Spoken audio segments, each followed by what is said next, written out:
Chris, I want to ask you, how important is mindset for you?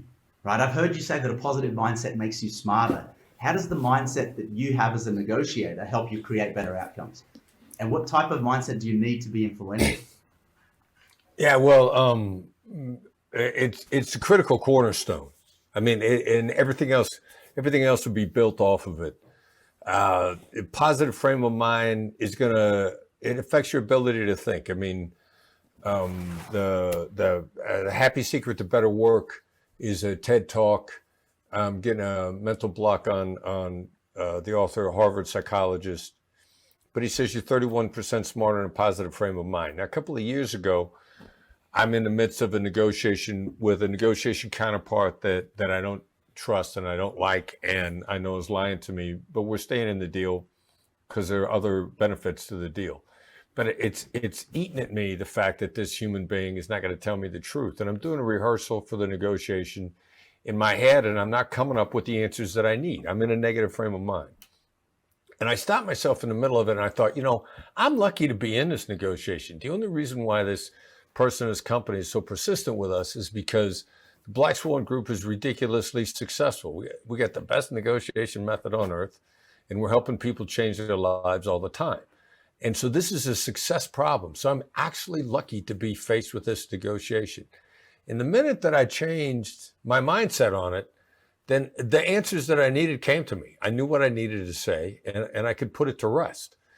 It just instantaneously in a moment. So your ability to function is going to be governed, it's going to be heightened, or it's going to be held back by whatever mindset you're bringing to it in a moment. And there's just no way around that. And I think I learned a lot of that from Stephen's earlier book, The Rise of Superman.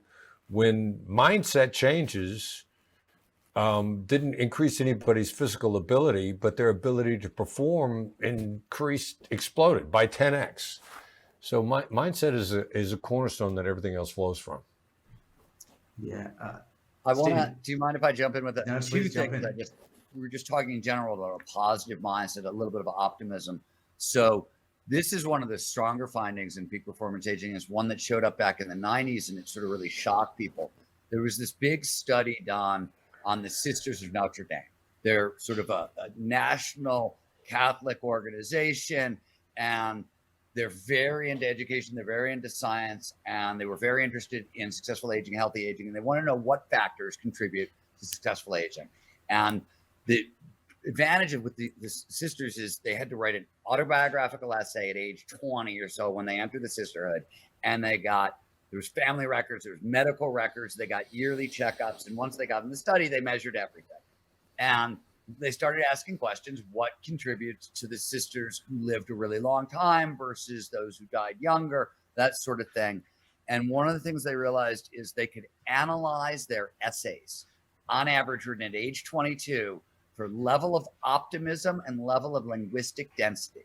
So optimism and basically like sort of intelligence, education were the two things they were looking for. And they could use them to predict what decade these people would die.